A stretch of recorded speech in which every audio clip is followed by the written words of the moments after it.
The streets of Rome spit rain in sheets that night, the kind that soaks you through even if you just stand still a moment. I remember the fever of the city lights muddled in water, the slick cobblestones under my shoes, and the gallery's golden glow transforming into something cold and inhospitable as the doors swung shut behind me. It was supposed to be my night, the unveiling of my first scaled model, a commission proposal for a new public library in Testaccio, the little river quarter where I'd grown up. I stood just outside the gallery windows, slumped against the ancient stones as umbrellas clustered near the entry, cloaking the snickers and whispers within. That evening, grief was a physical thing. I'd poured 4 years into that design, salvaged minutes between waitressing and tutoring foreigners in my cramped apartment, all for this. Now I faced nothing but thinly veiled mockery, polite indifference from strangers, sharper derision from the few familiar faces. My brother Matteo sidled out with his girlfriend, murmuring as if I wouldn't notice, even as he glanced back at me. She could have had a job with Papa, I caught. This, she thinks she's Borromini. Shame. My family believed in work that drew sweat, not sketches. My father had rebuilt apartments for 30 years. My mother kept a garden that could feed the block. Papa called my models plastic toys. Mama said artists were bohemian, lost souls, dreamers, always one draft away from sleeping in the gutter. The community, old neighbors, the barber on Via Garibaldi, even childhood friends, watched me as someone both amusing and vaguely pitiful. To them, an architect was a man's job or a matter of privilege, not for a girl from a family where every lira was counted. That rainy gallery night, I let myself walk away. As the last guests left, I trailed through puddles, staring at my own reflection in shopfront glass. It wasn't just embarrassment. It was the death of something I'd tended privately for years, a bitter, shattering clarity that came with the chills seeping into my bones. I truly realized that no one would lift me up. There was no cavalry, no serendipitous patron waiting in the wings. It would have to come from me. For days after, I lost myself, lying on my back in my room, staring at the shadow-stained ceiling, picking over emails and bills, avoiding my parents' apartment. The world moved on without me. Trastivia's streets filled with the scents of rain and fried carciofi, the cafe where I lingered between jobs played the same music, but I was locked in place. That isolation forced a kind of resolve. I worked. I submitted designs to competitions, most small parks, bus stops, affordable housing interiors. When those failed, I applied for fellowships and internships abroad, battled through endless rejections. Months passed, the scent of rain was replaced with Roman summer, the city swelling with tourists, the Tiber turning slow and green. One September morning, packing up tools and rolling blueprints in a dark studio, I received an email from a Norwegian design firm looking for collaborators. It wasn't glamorous, but their project, a modest, energy-efficient school outside Bergen, needed fresh ideas and remote contributors. I signed on, calling into weekly meetings at midnight and submitting digital models through glacially slow internet. If I were to chart those years, I'd mark them by moments of breakthrough and relapse. Winning that first role led to freelance jobs, revamping a riverside promenade for an Irish county, consulting on youth centers, converting a failed shopping mall into low-income housing in Warsaw. Each success dulled the pain of that first rejection, but never erased it. Rome was a watermark on every page, dreams of home flickering each time I saw a red-tiled roofline or the flash of terracotta in the sun. I began to send money back, small transfers to my mother for her prescriptions, to Matteo for his wedding. My father never acknowledged it directly, though sometimes I'd hear from Mama, "Papa appreciates what you did," delivered with forced casualness. No one ever asked what I was working on. Each return visit was brief, awkward, and marked by silence over the dinner table. I set my models aside, I avoided the old streets. In Rome, I was invisible, a daughter who drifted. 3.5 years after that rain-soaked gallery night, I received a call from a young Roman developer I'd once met through a mutual friend.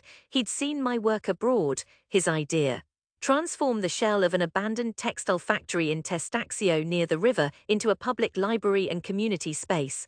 It was a miracle, that call. My eyes burned as I listened, notebook pressed to my chest, using every ounce of control to sound composed. I fought for the commission, bringing sketches and digital renderings to every meeting, arguing for open space, sustainability, glass corridors to channel sunlight, gardens that would invite the whole block to linger. The city council didn't know me, but they liked the proposals. The developer Antonello believed in my vision. By the end of that summer, papers were signed. I would lead the project. The work was endless: permits, contractors doubting every specification, old men from the quartier set in their ways, calling for arches when I wanted angles, muttering that a woman's place was with children, not cement. I ran meetings with a resolve honed by years away. I arrived first, left last, walked the site until my shoes wore thin and my voice cracked from carrying over the din of hammers. There were setbacks. More than once the budget thinned to nothing and I'd wake in the night, heart pounding, staring at the ceiling as panic threatened to consume the hard-won confidence I'd gathered abroad. But then, 2 years from the first foundation pour, the library emerged from ruin. Where rusted beams and shattered bricks had lingered, now light played in soft golden patches over polished wood and stone. The scent of lemon trees drifted in from the courtyard. Children's voices echoed through corridors. I could feel the building breathe. The week before the grand opening, I visited my parents' apartment. Mama's hair was whiter, Papa sat lower in his chair, Matteo's son scuffed toy trucks through the kitchen. I set a small stack of invitations on the table, cream paper embossed with the city's seal. "I want you there," I said, voice trembling despite rehearsing those words all afternoon. No one answered for a long beat. Papa coughed, staring at his hands. Mama flicked nervously at the invitation. Matteo's wife, Laura, forced a smile. On opening day, the library gleamed, rain-polished, a reflection of all I'd become and all I'd never been allowed to be. The city had turned out in droves. Local journalists with camera crews, students, neighborhood grandmothers in black, men from the construction teams with their families, clutching bread and oranges wrapped in napkins. I caught a glimpse of my parents near the entrance. Papa was dressed in the suit from Matteo's wedding, tie knotted crookedly. Mama had dug out her one real necklace, hair pulled back tight. I hurried to them, the distant clang of the mayor's speech echoing under the high windows. Papa stared up at the facade. This is yours," he murmured, barely audible. I nodded. His gaze followed the lines of stone and glass, the gentle bow of the main entryway where sun spilled like honey. For the first time, he looked at me not as a child or stubborn daughter, but with something cautious and fierce, pride, I realized, tightly held. They followed me inside. Sunlight pooled on the floors, scattering across oak tables and shelves arched like bridges. Children tugged at their mothers' sleeves, peering through glass-walled offices at 3D models of the Trastevere skyline. My family moved through the building in slow awe, even Matteo falling silent. I pointed out the community garden, fruit trees, rosemary, benches carved with pledges from the construction team. "Anyone can stay as long as they like," I told Papa. "No pressure, no questions asked." The ceremony itself blurred. The mayor spoke about renewal, the city's soul. Journalists asked for my photo, posed me with Antonello, local politicians, the architect who'd first inspired me. But I kept looking for my family. They hovered near the window, gazing out over the crowd, a stark contrast to that night in the rain, when the windows separated me from laughter inside.